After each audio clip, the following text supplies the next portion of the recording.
All right, so let's talk about nutrient solution. All right, these little jokers back here aren't gonna make it if you don't water them, if you don't give them the food that they need. We're not gonna make it if we don't get watered and get the food that we need. So why would you expect them to? So take care of them. For me, I have always taken and grown my plants mostly from seed. And so when you take this small little seed and you start to nurture it and you get it to sprout and then you started to get it growing, you have a little bit of a relationship with this plant. And so you don't want to see it die. So once it starts going, you want to make sure that you take care of it. So let's talk about nutrient solution and what goes into that. So there's a couple of things, a few things that we need to look at. Number one is going to be pH. Water has a pH to it. There's a scale between, I believe, 1 and 14. And so on that scale, basically right in the middle is neutral, will be about 7. And so anything below 7 is what they would consider acidic. Anything above 7 is what they would consider alkaline. And so all plants have a preferred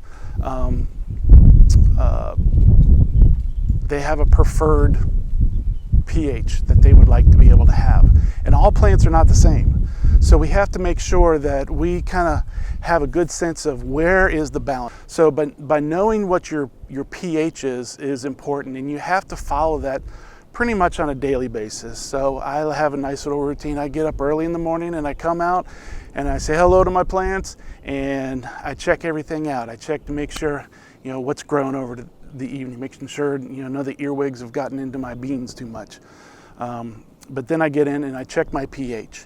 Want to make sure that my pH is where I want it to be. I usually shoot to have my pH, they say for a lot of hydroponic systems, to be between 5.5 and 6.5 on pH. And using your little pH meter will give you an idea of where that is. Make sure it's good and calibrated.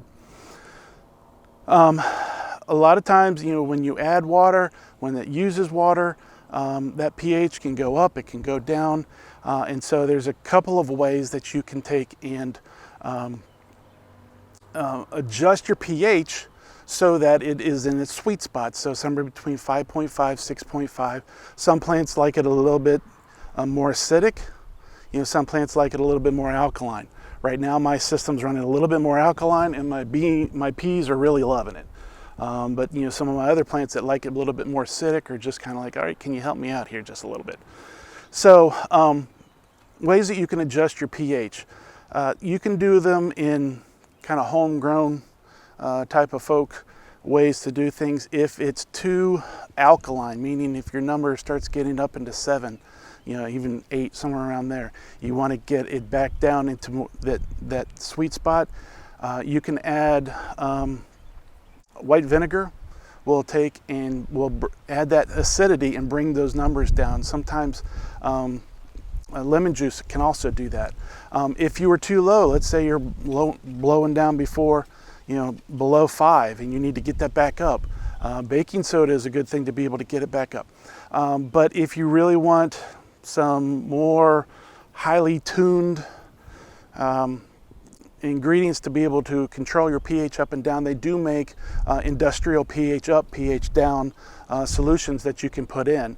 And so I'll leave some descriptions of where you can get those and try those out. And so those will take and do a really good job as well as controlling your pH. Now another piece to your nutrient solution is going to be your what they call EC, electrical conductivity.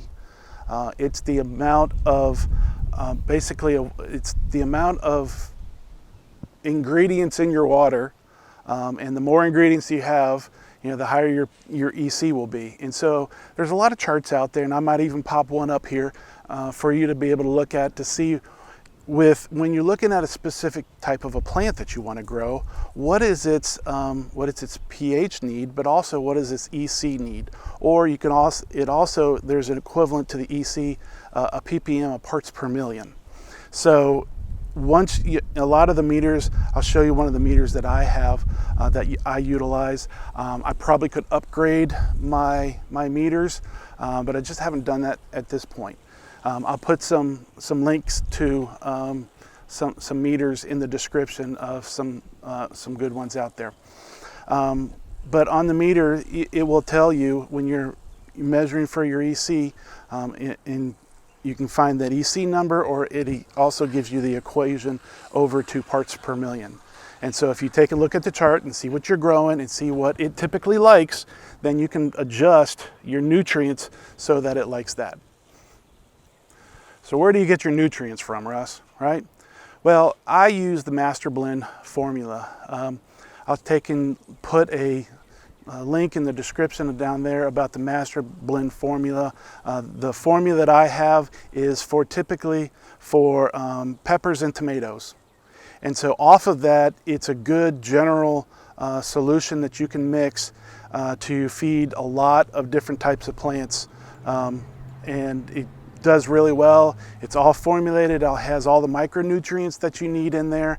And it's a pretty simple way to be able to feed your stuff. The Master Blend formula is piece one in the mix. Number two is going to be calcium nitrate. We need to get enough calcium. That's when you start seeing peppers and tomatoes not doing well. It's usually because of a calcium deficiency. You get root bottom rot on some of those peppers and tomatoes and stuff. So calcium nitrate is another piece that you have to add into the mix. I'll do a separate video of how to mix nutrient solutions so that we don't have nutrient lockout. You can't just dump everything in and just all helter-skelter and it's all good. No, there's a certain way that you need to be able to do that. So calcium, so we have Master Blend, we have calcium nitrate, and then we also have magnesium. And this is probably the easiest one to be able to get. You can go down to Walmart and get Epsom salt, because Epsom salt is magnesium. And so just get unfragranced Epsom salt. And so those three pieces will take and give you a good solution that will be a nice general solution that will feed most of your plants really well. So as always, go ahead and hit that subscribe button. Share our videos with others and start your own hydroponic garden. You can do it. Come grow with us.